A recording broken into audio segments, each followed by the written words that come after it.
Jonah chapter 1, verse 17. And the Lord Yahweh appointed a great fish to swallow up Jonah. And Jonah was in the belly of the fish 3 days and 3 nights. Now there's a bit of irony here. On the one hand, Jonah has been swallowed by a great fish, which would indicate that he has met his death. But on the other hand, the fish has saved him from the danger of drowning.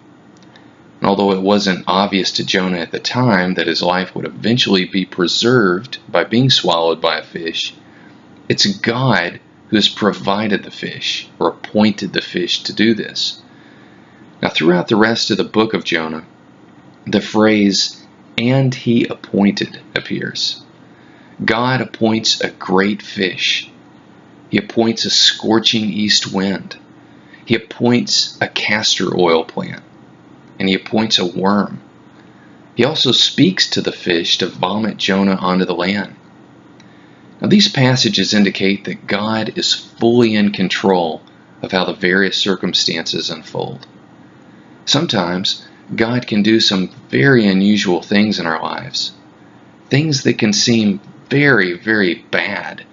And yet, God can use these things to bring about something very positive.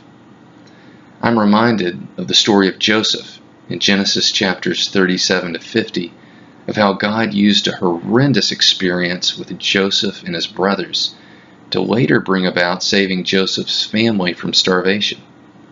And I'm reminded of the passage in Romans chapter 8, verse 28, in which God works everything, even the difficult things, to eventually bring about something good in the lives of those who trust and love Him.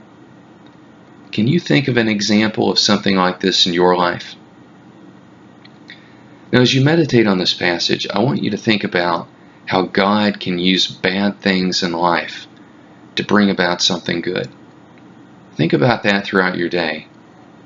And as you respond in prayer to this passage, tell God that you like His wisdom.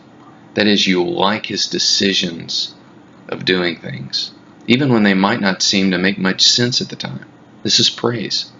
And ask God to help you to accept any path in life that He lays before you, and to always trust in His wisdom. And step out in faith.